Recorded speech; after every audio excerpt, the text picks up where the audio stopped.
Okay, guys, good morning. Let's get started, okay? Come on. Alrighty. So, the question says, a person exhales 25 grams of CO2 in an hour.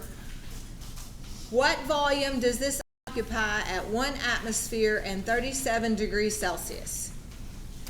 Now, going back to the second page of notes, the back of the first side, if you did double-sided, right here. It says, how do you know which equation to use? That's what this all is. In fact, I'll tell you what I'll even do. I probably need to write that up here.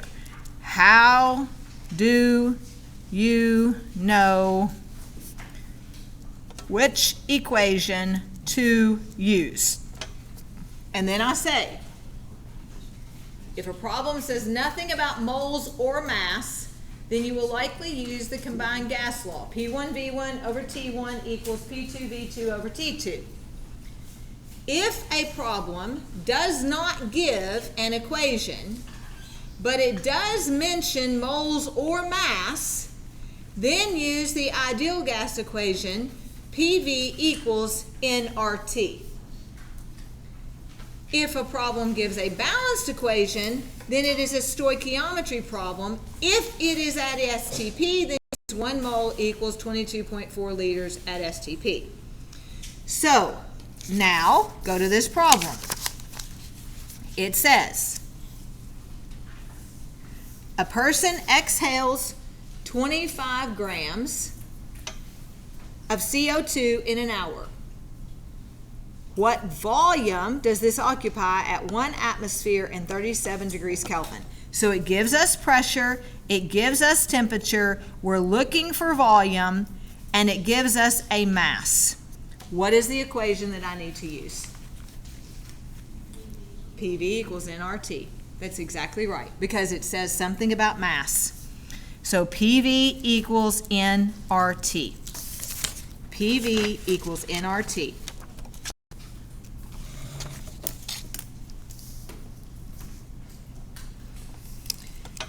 But do we have N? What is N? Number of moles. We don't know the number of moles, but what do we have that will let us get to moles? Grams. So we now have to use our knowledge from the past. We take 25 grams and convert it to moles. Where do we get that information? Where do we get grams to moles? Periodic table. So go to your periodic table and add up.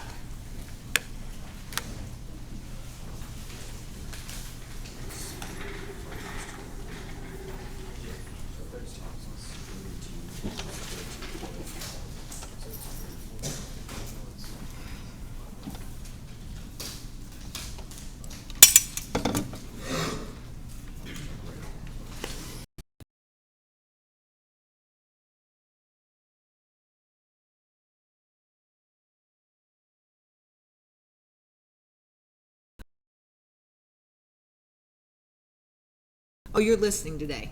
Yeah. Sorry. I was like, how did you watch the video? I haven't posted the video yet. Yeah. Emma's laughing at you. It's okay.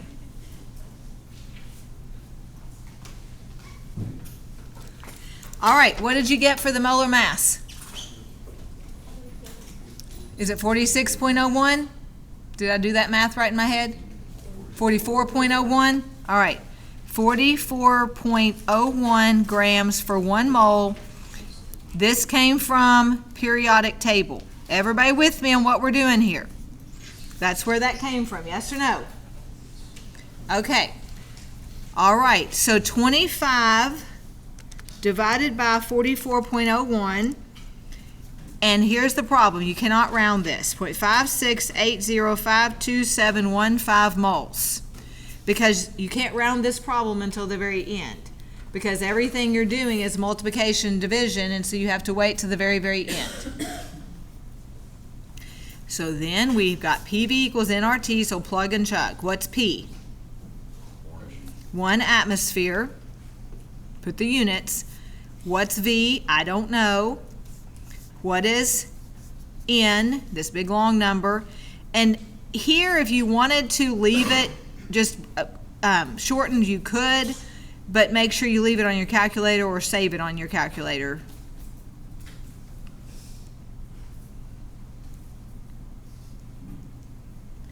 R is 0.021 liter atmosphere per mole Kelvin, and temperature is 37 plus 273, which is 310 Kelvin. I certainly didn't write this very well.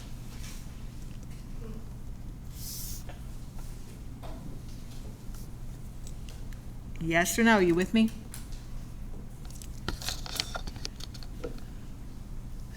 Talk to me. You with me? Unit-wise, your kelvins cancel, your moles cancel. What do we do with this 1 atmosphere? Divide it on both sides. Get rid of it. 1 atmosphere. Atmosphere is now canceled. That's how you end up with liters. And of course, you don't have to worry about dividing by mole. So now if you remember, you had that number in your calculator. Multiply that times 0.0821 and multiply that times 310. And then go back and look at number of final significant digits, and it's actually going to be 3 because you've got 3 here. When you added to 273, I should have put a decimal after that 310 because that's a different rule. And then this doesn't count. The constant doesn't count, but it also had 3. So what's my final answer? 14.5 what? Liters. Good job. How could we check that? Honestly, there's no checking really, because if you think about it, you just did it. It was dividing by 1, so 14.5 equals, and you just did this to get 14.5. So 14.5 equals 14.5. But yes, plugging it back in would allow you to check it. Okay? You do the next.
What's my general equation?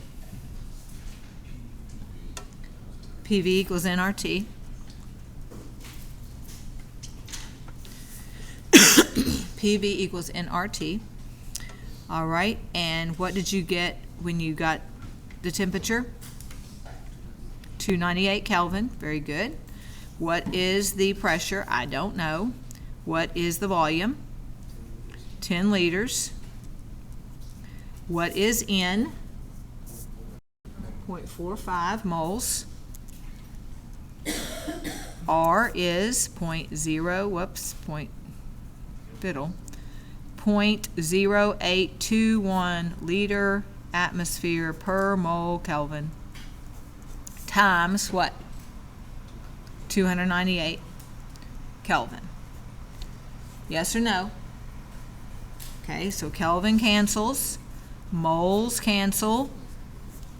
Divide both sides by 10 liters. Divide both sides by 10 liters. Liters cancels. So plug and chug. 0.45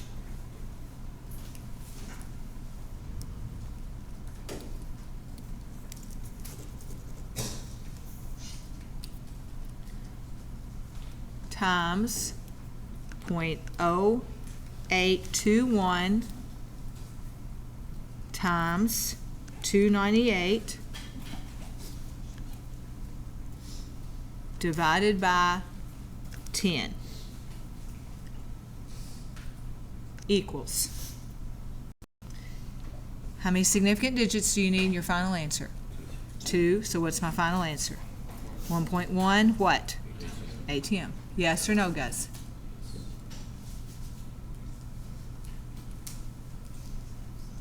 Is that making sense? Is everybody getting that? Yes?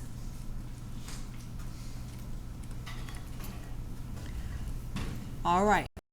So let's kind of go back to, again, I'm going to go back to this. So what we've done, what we have had different things to do, I'm going to just kind of go back over a review of gas laws. So we have done, we understand now we always have to convert it to Kelvin. We understand the conversion between atmosphere and mercury, atmosphere and torr, which I don't even think we've done a problem with torr, but just it's the same thing as mercury, okay? We know that we just have to memorize P1 V1 over T1 equals P2 V2 over T2. Don't memorize all these different ones, but yes, know the relationship. Increase, increase, decrease, decrease, inverse, etc. Know the different names, know the relationships, so study those. We also know, we haven't seen one yet at STP, but we will in a few minutes, but we know what, we've talked about this. We've now done problems with ideal gas equation. The only one we haven't done is Dalton's law of partial pressures, okay? So that's what this is. This is Dalton's law of partial pressures. Now, how do I know that? Because it says, a sample of exhaled air contains 4 gases with the following pressures: nitrogen 563 millimeter mercury, oxygen 118 millimeter mercury, carbon dioxide 30 millimeter mercury, and water 50 millimeters of mercury. What is the total pressure of the sample? Just add them up. That's exactly right. It's a mixture, yes? It's a mixture. So you got a pressure, a pressure, a pressure, a pressure. What's the total? Keep it simple. Add them up. This is similar to what you're doing in lab. The partial pressure, that's what they were talking about. The partial pressures of water and air and water vapor. That's what the lab is that you did when you took the lab. What's this law? Dalton's law of partial pressures. Yes, that's the name of it. This is Dalton's law of partial pressures. So that's what we're going to put. Dalton's law of partial pressures.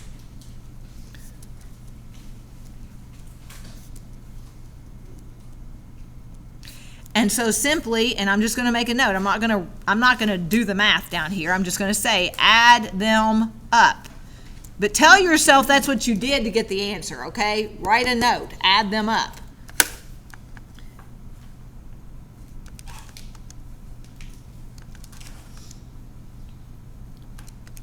So what do you get? 761 millimeters of mercury. Keep it simple, okay? So you add water, even though water is gas? Water, okay, I said that wrong when I said water. Water vapor. Water vapor. Like in lab, when we talk about it in lab, it's the water vapor. And there's that chart, if you all are doing your pre-lab, and you got lab, you have lab next week because you didn't do lab with me, because I did my lab yesterday. So when you're doing that, there's an appendix at the end of the book. I think it's page 363. I don't remember for sure, but I think 363 in the lab manual, and it's got the partial pressure of air, or I'm sorry, partial pressure of water vapor. Partial pressure, and so there's a chart, and so then you subtract it. In that, there's a question on the pre-lab. I think it's the last question on that first page in the pre-lab, and that's how you're going to figure it out. You're going to subtract. Yeah. Okay, the next one says air is a mixture of 21% oxygen, 78% nitrogen, and about 1% argon by volume. What is the partial pressure of each of these gases if the total is 745 millimeters of mercury? Now, I've said it's easy, and it is easy, and it is keep it simple. This one's a little confusing for some of you, but let me give you a totally different problem. What if I said to you, the total weight of this object is 100 pounds. 10% is carbon, 90% is potassium, which those are totally a stupid question.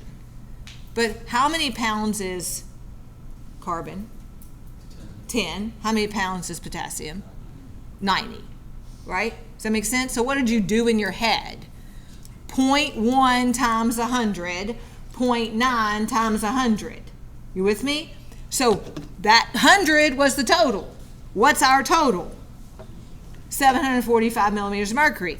So 0.01 times 745, 0.78 times 745, 0.21 times 745. So make your notes, though, to know what it is. So O2, 0.21 times 745 millimeters of mercury equals N2, 0.78 times 745 millimeters of mercury, AR, 0.01 times 745 millimeters mercury equals.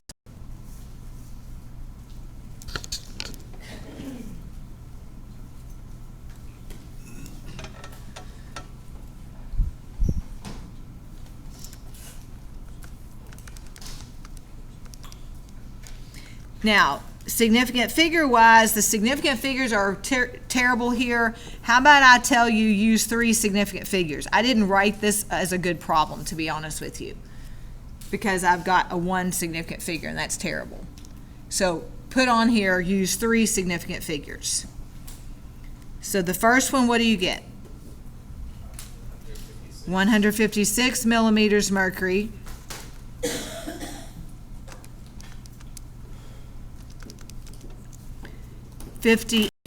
Whoa. Sorry, that's not right.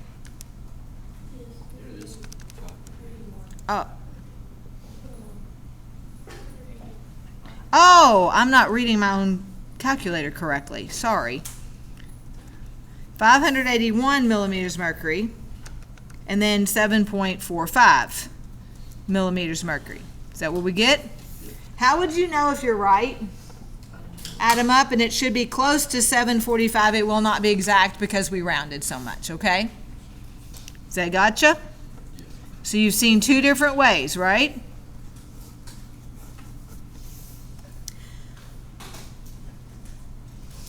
Okay. Now, this bottom question is not exactly a Dalton. It's not. I shouldn't even say it's not exactly. It's not a Dalton's law partial pressure problem, but it is something that deals with partial pressures, and that's why I put it on here. Actually, it used to never be on these notes, because this is really from my Chemistry 109 class, which is more for nursing majors and exercise science majors. But this is a pretty interesting question, and it's something I learned honestly by teaching 109. I didn't even know this. So it says a common laboratory test for a patient is to measure blood gases. That is the partial pressures of oxygen and carbon dioxide in oxygenated blood. Normal values are 100 millimeter mercury oxygen, 40 millimeter mercury carbon dioxide. A high or low level of one or both readings has some underlying cause. Now let's stop right there first of all. Do you realize that your oxygen that's dissolved in your blood and the carbon dioxide that's dissolved in your blood have a pressure? Isn't that wild? They're causing a pressure. So it says, and obviously we're dealing with partial pressures. One of the pressures is from O2, another of the pressures is from CO2. So that's a partial pressure. A high or low level of one or both readings has some underlying cause. Explain the following. A patient comes in agitated and hyperventilating, breathing very rapidly. The partial pressure of oxygen is normal, but the partial pressure of CO2 is 22 millimeter mercury. Why? Hyperventilating. They're hyperventilating. Have you ever hyperventilated? I've never hyperventilated. Some people have hyperventilated. So they're hyperventilating. Have you ever seen somebody hyperventilate? Some of you have? Yeah. Okay. So, they're like that. Okay? So what's going on? Honestly, what I was thinking of right then was a kid bawling. And a kid could hyperventilate doing that probably. Okay? So what has happened? If the oxygen's normal, that means they're getting enough oxygen, but the partial pressure of CO2 is high or low? Low. It's low. Partial pressure of CO2 is low. Why? They're letting too much out. They're putting too much carbon dioxide out. Adrian, wake up, buddy. There's too much carbon dioxide being let out. So, what's the possible fix? Come on, somebody knows this. Not a ventilator. You are like me. You don't know because you're like, you've never seen it. You haven't even had the experience I had as a little kid. Tell me what's the fix, Raina. That's exactly it. What did people use what did they use? A paper bag. How'd you know? Good for you. Yeah, a paper bag. What was funny is when I read this question, first time I ever read this question, I was like, hyperventilating. I've never hyperventilated. My kids, to my knowledge, have never hyperventilated. If they did, I probably just ignored them and walked away. It's like, I mean, if they were having a fit, I'm like, oh, just straighten up. You're fine. Let's go. So she turned out okay. And then though, here's what's funny. In elementary school, when I was a little girl, we had PE. I think we had PE back then every day. And I had a coach, or the PE teacher was Coach Blue. Well, Coach Blue, there'd be some kid who'd be flipping out. I just remember this as a little girl. There'd be some kid in the gym doing, they'd be screaming and crying, and they'd just be flipping out. And in the movies, when somebody's having a crazy fit like that, they just punch them out and slap them and they straighten up. Well, you can't do that to a little kid, So I remember Coach Blue saying, go get a paper bag. And he'd go get him a paper bag and that bag would go suck. It's like they're sitting there breathing in that paper bag. And you're like, and I always thought when I was a kid, like, what the heck is he doing? Why is he making them blow in a paper bag? I never, ever understood that until I read this question. And I'm talking like 15 years ago. I read this question. It took me, I was in my 40s before I realized, oh, that's why they breathe in a paper bag. So what's the benefit of breathing in the paper bag, Raina? What are they able to do then? They're trapping that carbon dioxide, so then are they rebreathing the carbon dioxide? And then that's going to increase the CO2 level again. Isn't that wild? So now you know. If you didn't know why they did that, now you know. So that's why Chicken Little did it. I guess that's why Chicken Little did it. That's exactly right. That's why he did it. That's right. So why? I'm just going to go ahead and answer it. Why? Because exhaling too much CO2, possible fix is breathe in a paper bag or breathe in your hands or something.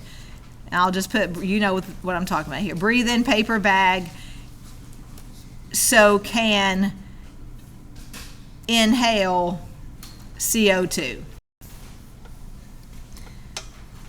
Why do you need to get your blood gases back right? Let me also just go that route. Because in this class, we're not going to talk about acids and bases, but in 107, you are going to start with acids and bases. And so why do you need to get your CO2 level correct? Well, H2O is in your blood. Everybody agree with me? All right. What is, I'm just going to put it at the top up here.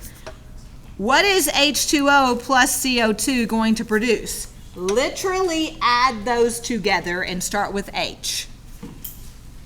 Come on, add them together. H2CO3. Now, what is H2CO3? Say it. Carbonic acid. Guess what is in your blood? Carbonic acid. Guess what that carbonic acid does?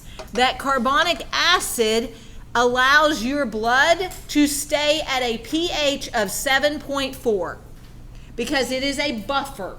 If any of you familiar with swimming pools, have any of you ever had a swimming pool and you had to maintain the chemicals in it?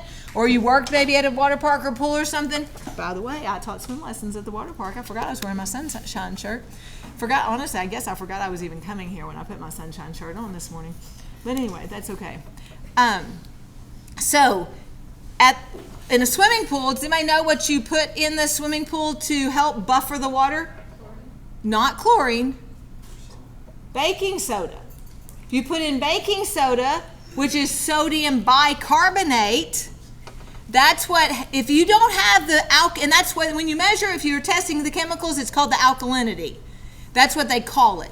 If your alkalinity is off, then your pH goes like this all the time in your swimming pool. But if your alkalinity is correct, then your pH is easier to maintain. That's why it's the same thing, it's the buffer. In your bloodstream, it's the H2CO3, which helps that be the buffer for your blood to maintain it at 7.4. And that's why they do that. So it's pretty cool. All right, so now the rest of what we're doing here on this page is problem. That's what we're doing. I'm going to go through this page with you, and we're going to just decide which equation you will use. But I'm not going to do any of this page. You're going to do this for homework and practice. This is your practice. The answer key is already on Blackboard. But right now, we're just going to put which problems these are because you've got to practice this. So it says, what is the volume if 3 liters of hydrogen at negative 20 degrees Celsius are allowed to warm to room temperature I can't even talk today, are allowed to warm to room temperature of 27 degrees Celsius. So we have a volume we're looking for. We have a volume to start with. And we have 2 temperatures. Does it say anything about moles or mass? And it's not all pressures. So what equation? P1V1 over T1 equals P2V2 over T2. Now, what's not important? Pressure. So scratch pressure out. You with me? All right, go to the next one. You are going to do this later. I'm just helping you set it up at the beginning. Go to the next one. It says a gas occupies a volume of 3.86 liters at 0.750 atmosphere. What is the pressure if the volume is 4.86 liters? Anything about moles or mass? No balanced equation, so it's what? Come on, P1V1 over T1 equals P2V2 over T2. Yes or no? Who is not important? Temperature. There's nothing about temperature in here. You could also, if you wanted to, label, I'm only going to do the first 2 here, but you could also come back and say whose these are. Can't spell Boyle.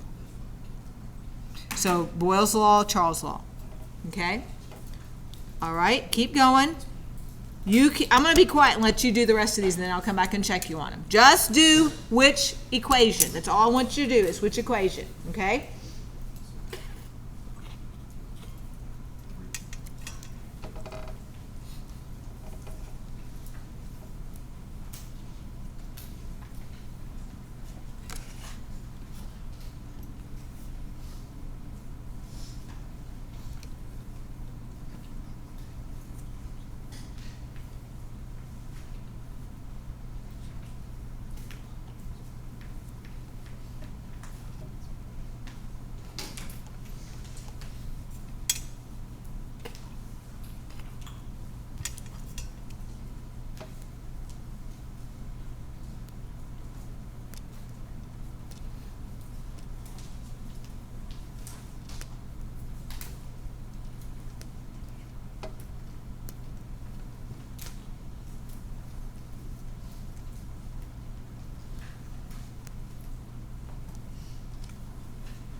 All right, what equation is this one?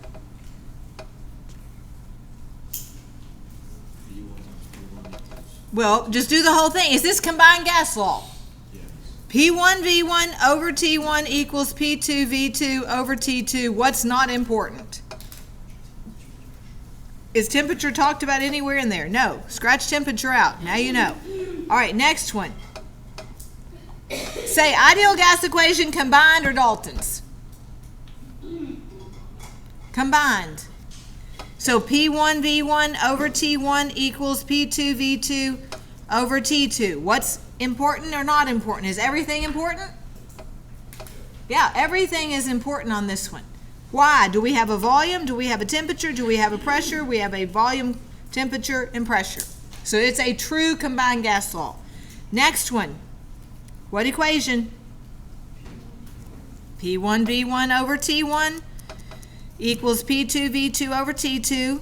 What's important? Is everything or not? Volume is not important. Volume is not important. And the last one. What is it? Come on. Is it a true combined gas law? Yes. So P1V1 over T1 equals P2V2 over T2. Everything is important, okay? Let's do this one. Let's do this one. You start. Do this problem. You start. Do this problem.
We have to convert the 700 torr to ATM.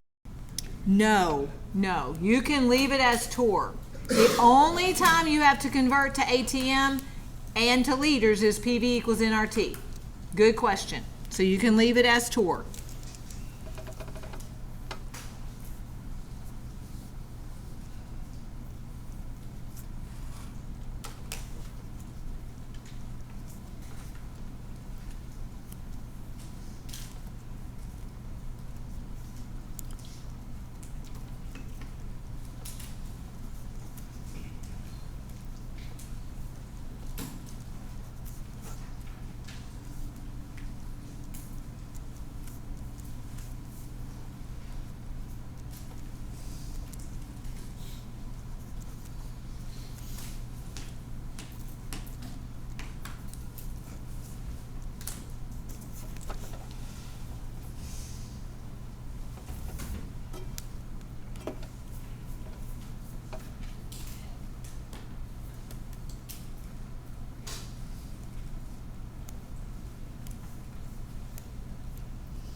Do we have an answer?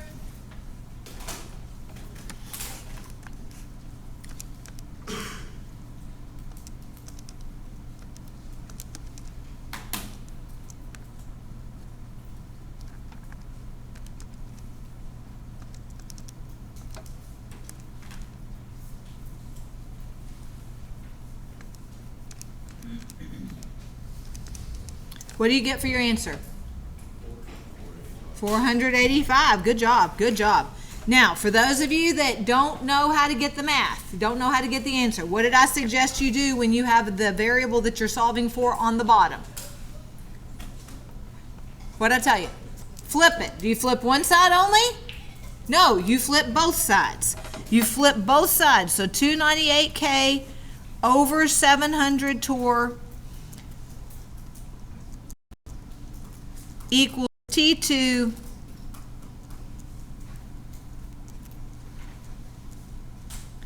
and then you've got your T2 on top. Multiply both sides by 15 liters. Multiply both sides by 760 torr.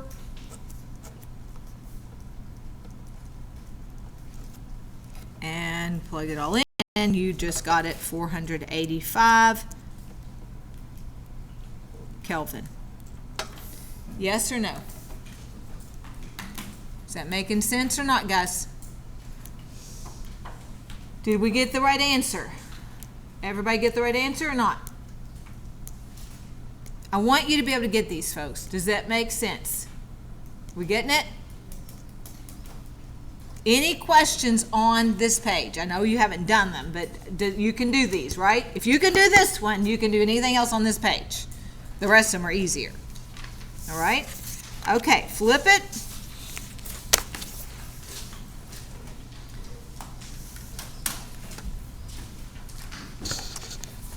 Out of the problems we've done, what are we missing based on what I said we would be doing? I said combined gas law, Dalton's law, ideal gas equation, and then there's one more thing.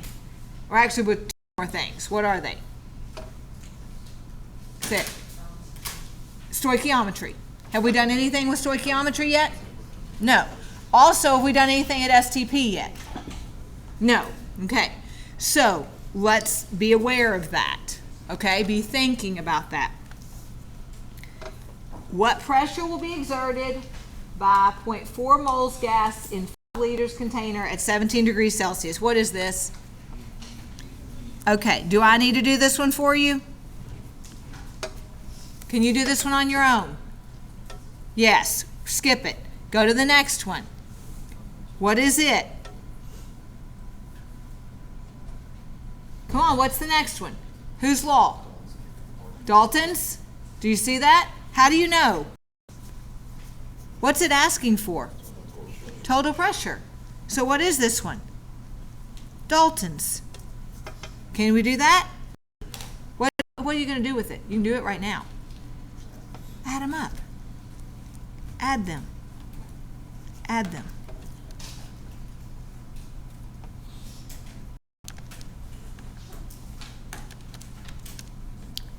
What do you get? 720? So 720, and you do need to put a decimal because of significant figures. Talk to me. Making sense or not?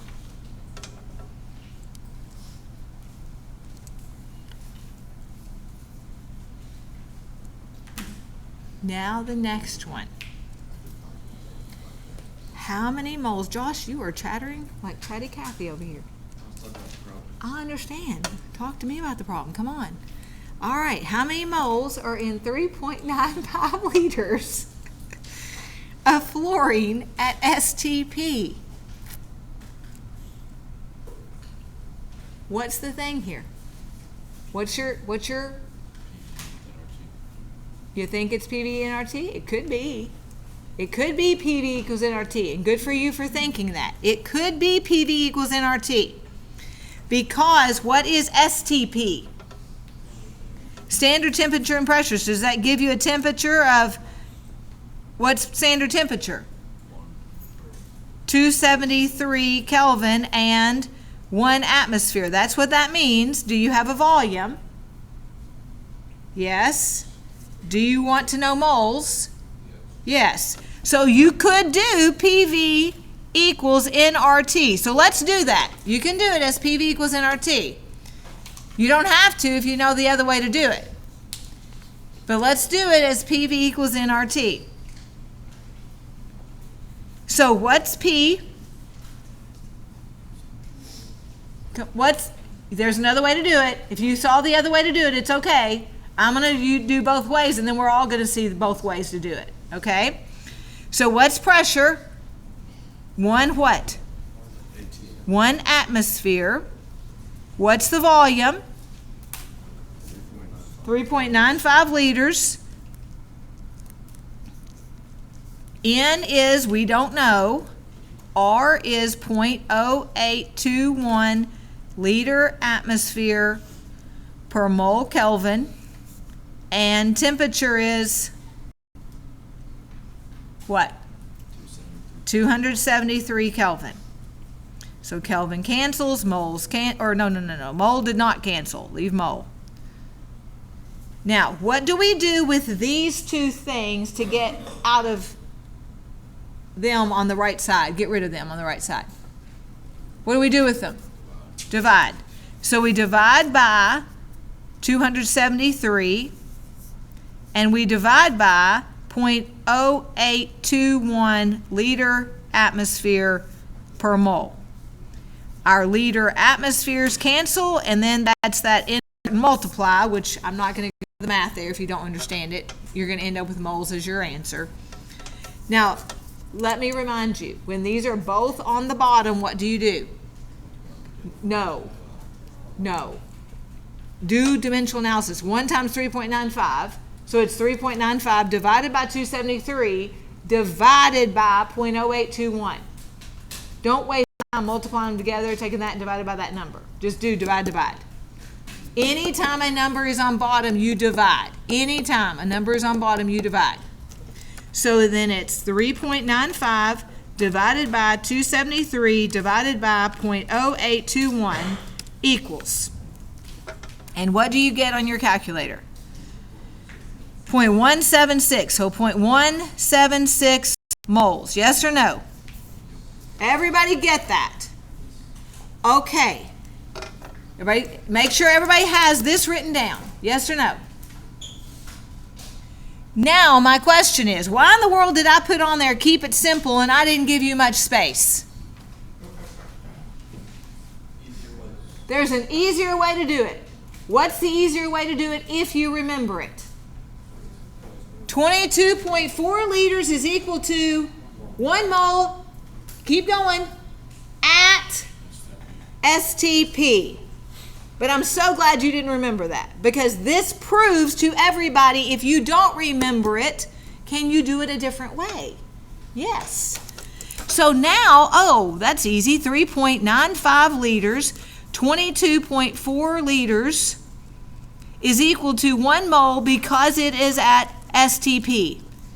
So then I plug that in, 3.95 divided by 22.4, and lo and behold, guess what I get? 0.176 moles. Isn't that cool?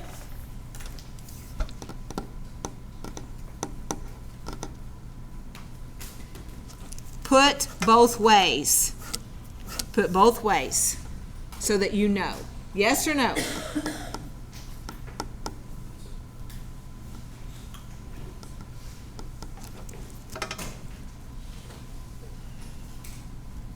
Because it's at STP, that's all you really had to do. All right, go to the next one. What equation am I going to use in the next one? Go ahead, say it.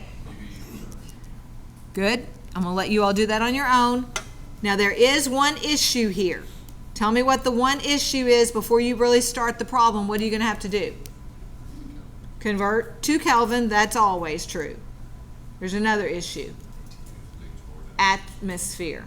You have to move torr to atmosphere. Make a note of that.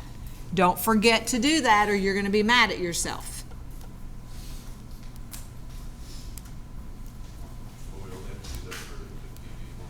Correct, because 0.0821 liter atmosphere per mole Kelvin. That's why.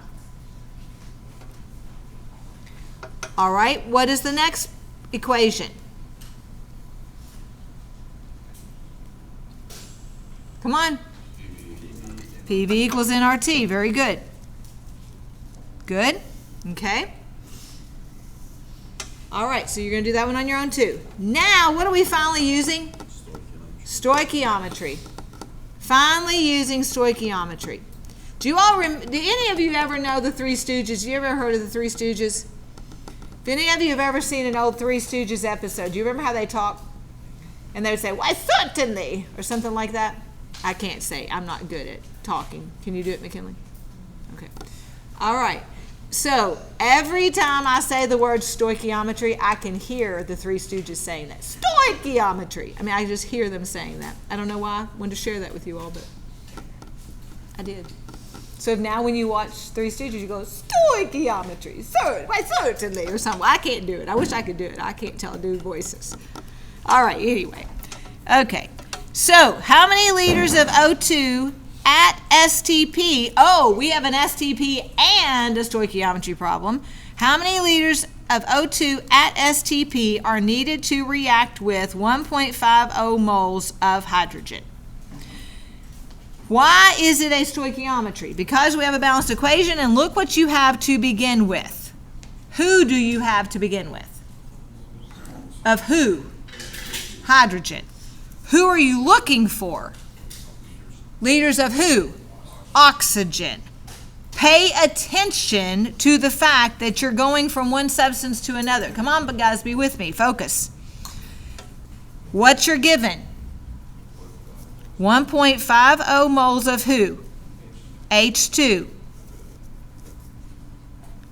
Because you are in moles to begin with, what is your immediate next step? Mole to mole ratio. That's exactly right. Mole to mole ratio is your next step. So go to your balanced equation. What goes on bottom? Say it. 2 moles of who? H2. Who goes on top? 1 mole of who? O2. This is from the equation. That is from the equation. Yes or no? Does that make sense? That is from the equation. So moles of H2 cancel.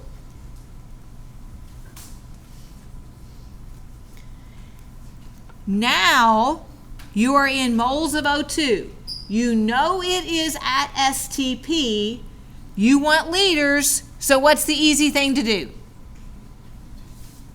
22.4 liters. Get off your watch phone up there. 22.4 liters is equal to what?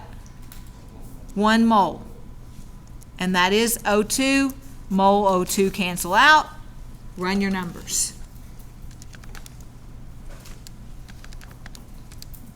I cannot imagine when I first started teaching to tell somebody to get off their watch phone. I would have thought I would have been in another world. They didn't even have cell phones when I first started teaching. Or I guess we did. They were in the car. Car phones. I'm getting old. All right, yes or no? Make sense? All right, the next one's a little tougher. What makes the next one a little tougher? It's not at STP, and you're starting off in what? Grams. So let's read this and think about it for a minute. This one is a complex problem, so really be with me right now. Be with me, not in la-la land. Be with me. So look at what you're doing. It wants to know hydrogen. It wants to know this in liters. And that's a gas, okay? That's why we're using gas law. It wants to know that in liters because it's a gas. Let me explain something to you a minute. Go back to lab. Think about lab for a minute. Do you remember putting zinc in hydrochloric acid and it bubbling? Do you remember doing that? And what was the gas that you pop with the, what was it? Hydrogen? You remember that? Is this that exact same reaction except it's aluminum? So is aluminum kicking out hydrogen? This is exactly the same reaction, okay? Except it's now aluminum instead of zinc. So here's our hydrogen gas. And the question is, if I react 50 grams of aluminum with plenty of hydrochloric acid, what volume of hydrogen will I get? And it is at 30 degrees Celsius and 700 torr. So the first thing we do is a stoichiometry problem, and then we will use PV equals nRT. Does that make sense? So we do stoichiometry to get what? Moles of hydrogen. Very good. That's exactly right. So we do 50 grams of aluminum. What are we converting grams of aluminum to? What are we converting grams of aluminum to, guys? Moles. Good. So go to the periodic table. What is it? Good job. 26.98 grams in every 1 mole of aluminum. All right, keep going. What is this step called? Mole to mole ratio. Good job. So what goes bottom? 2 moles of Al. Who are we trying to find? So what goes on top? 3 moles of H2. And then you stop with your stoichiometry, because that's all you need is the moles of hydrogen to be able to then plug into PV equals nRT.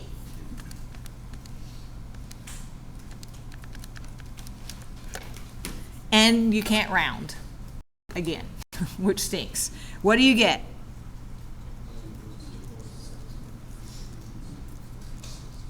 Good job. So that's moles. And then you go P, and what are we going to have to convert that 700 torr to? So you're going to have to go over here somewhere and either do it on your calculator or do it on your paper. And again, you can't round that number either. I mean, probably if you left at least 5, it wouldn't hurt to round with 5 significant or 5 places after the decimal, but I'm not going to round.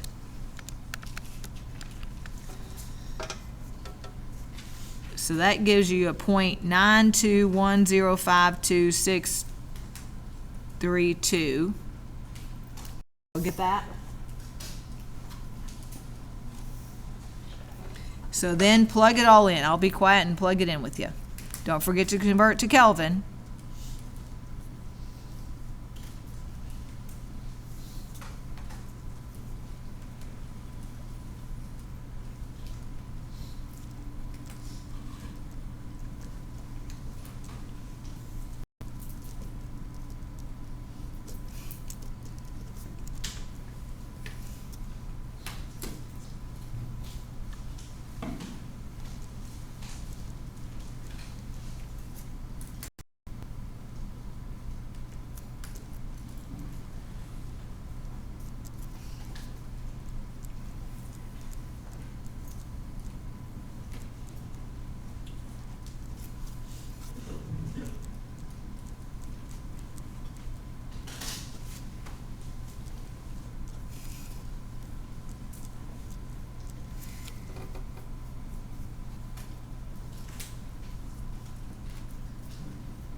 Plug it in, guys. Get the final answer. Plug it in.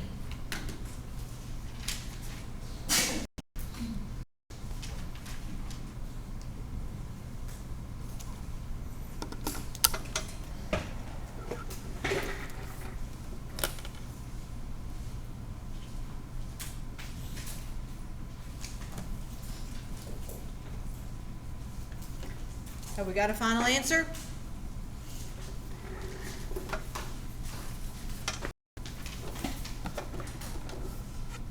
All right, what do you have? 75.1, great. 75.1 what? Liters. Did you get that? Did we get that answer? Does that make sense? Guys, if that makes sense, that's the hardest problem you're going to have. That's the hardest problem, gas law problem you are going to see. That's it. That's the hardest thing you'll see. So make sure you go back and do this one on your own again so that you know what you've done, okay? All right, last page.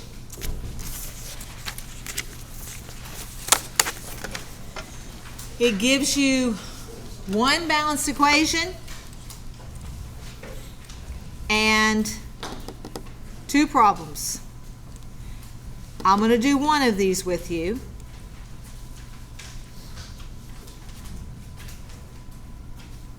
Look at the first one and tell me what you're going to start off with first. What are you going to do first?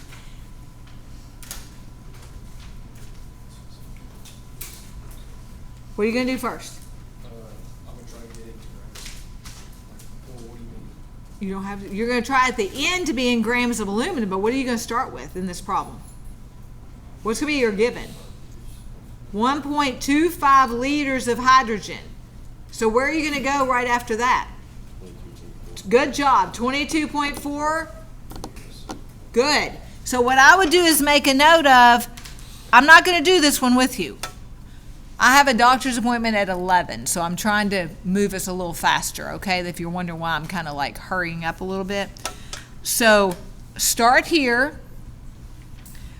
Then 1 mole equals 22.4 liters. And then continue mole to mole, right? You follow what's going on? And then just continue on with stoichiometry, okay? Just continue on. Does that make sense? Is that enough notes to get you going? All right, now look at this one. Let's look at this one. It says, and I have to tell you, I lied a little bit. This problem is the hardest problem you're going to have. The very bottom one is. This is the hardest one you'll ever see, and I'm going to do it with you. But if you understood the last one, this one ought to be okay too. But let's look at this one. What would this one be doing? It wants to know grams. What are you starting off with? It wants to know grams of who? Aluminum sulfate. But you don't even have anything moles to get you to be able to do stoichiometry first. So is this problem the opposite of the one you did that I said was so hard? What are you going to have to do first on this problem? Stoichiometry or PV equals nRT? PV equals nRT. So I'm going to make a note. First, do PV equals nRT. Second, stoichiometry. Does that make sense? Yes or not? Does that make sense? You're hearing them say that, aren't you? You can hear them say it, I know. Does this make sense? Guys, do not sit here today and tell me, yes, this makes sense, and then don't ever do it. Go do this today, okay? Not now, but today. Do it, okay? Or at least before Tuesday. Now let's look at this one. This is the harder one. Read it.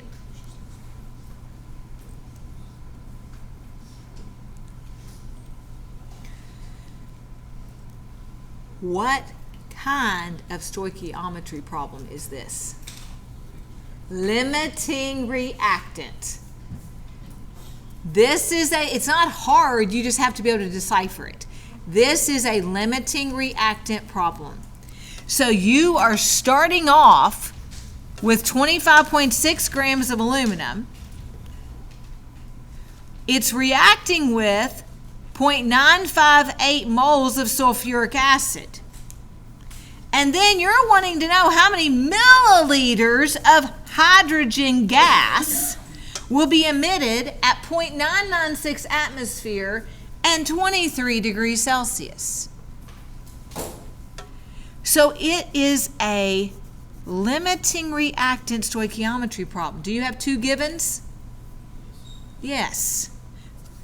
So what are you going to do? Can anybody explain to me exactly what you're going to do on this one? Tell me exactly what the gist of what you're going to do. You're going to take blank, solve it for blank. I'm going to take blank, solve it for blank. Then I'm going to do, tell me, Ashley, tell me. Say it, you can do it. Come on, tell me. No, don't start with, you're going to take, what's my blank? I said blank. What are we going to start with? Of aluminum, and we're going to get that one to go to what? Say it again. No, not yet. No, we can't go all the way to milliliters of. You're going to only go to moles. You're only going to go to moles of hydrogen. Go to moles of H2. That's exactly right. You're only going to go to moles of H2. Then, and I'm going to put this down here too. I'm going to do it with you, but I want you to make notes to yourself. Then what's the next thing you're going to start with for your second one? 0.958 moles of H2SO4. Don't keep going, guys. Pay attention to what I'm doing so that you can make notes. Don't just finish that one. Listen to me. 0.958 moles of H2SO4, and then what are you going to go to? Go to what? Moles of hydrogen. So you're doing the limiting reactant stoichiometry part first. Then you're going to do PV equals nRT. So do the limiting reactant first, then PV equals nRT.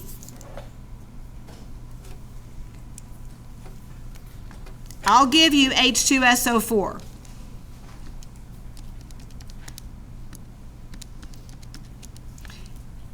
Oh, I don't even need to give you I don't need to give you that. Never mind. You don't need it. It's already in moles. It's just mole to mole ratio. And 26.98 grams in 1 mole of aluminum.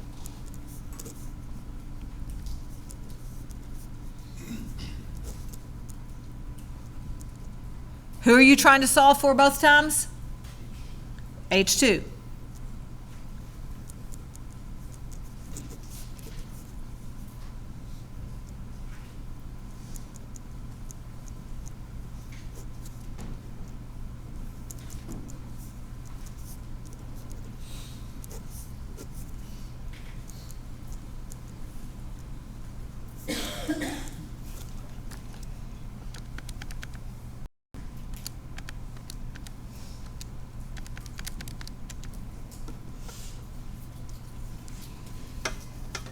And you can't round, remember.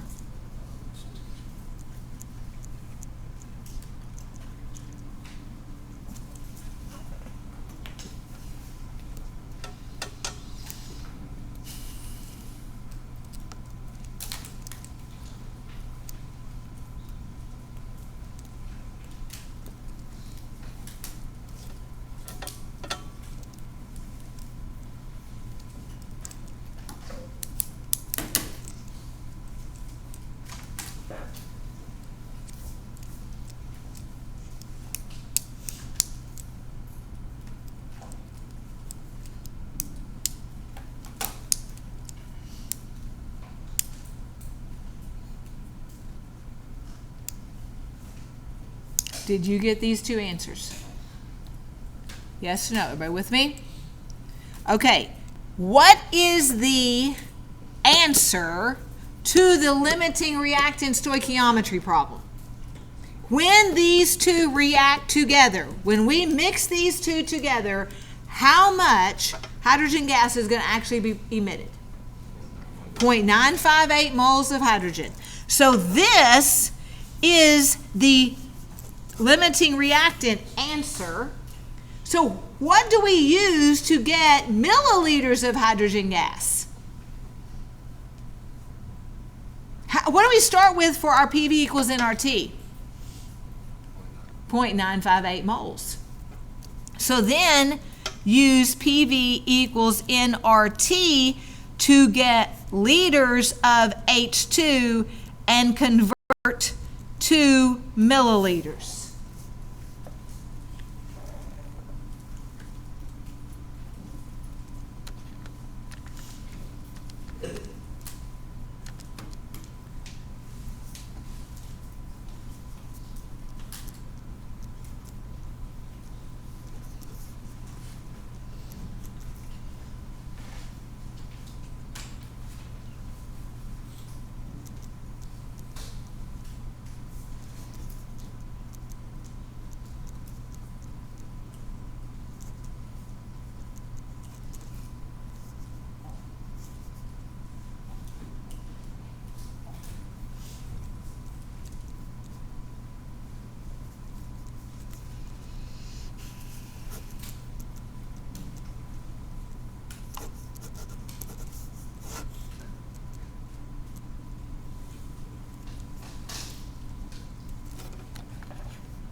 Is this what you have for your setup? Yes or no? Have we got this for our setup? So have we got an answer? We got an answer or not? Yes or no? All right, what's our final answer? Whoa, whoa, whoa, I'm getting a lot of different answers here. Hold on a minute. Let me look at my paper here. Because I didn't hear the right answer. So let me see if my answer is not right.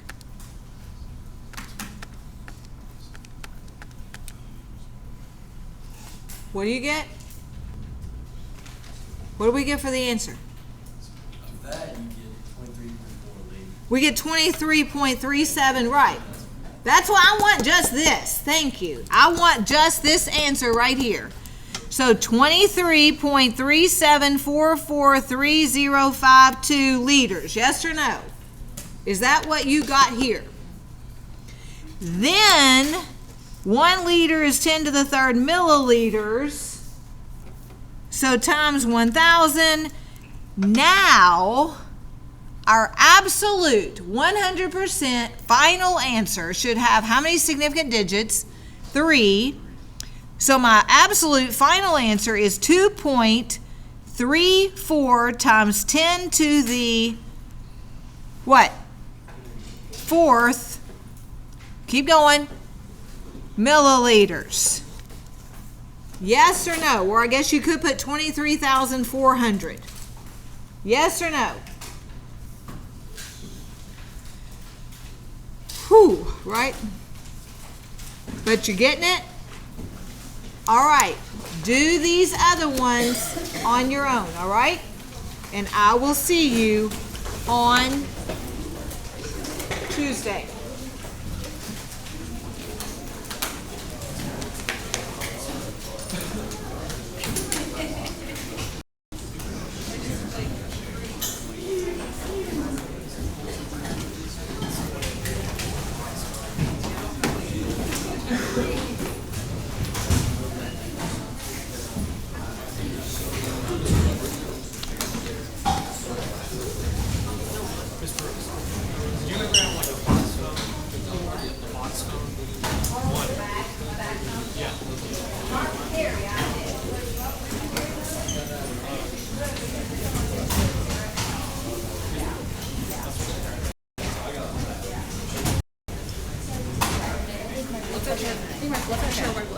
It's okay. We'll go get you something to eat. It's okay. It's okay. That's okay because It's okay, I was honey. fine during the beginning. I'm like, It's okay. It's okay. Okay. Bring you something to eat. Well, no, I'm saying bring a snack. Put a bar in your bag. Well, there you go. Go take those. I'm helping out with field day on Tuesday. out at the Okay. Expo Then just Center. watch the video. Okay. Okay. Yeah, just watch the video. And I'll email it. Okay. Thank you.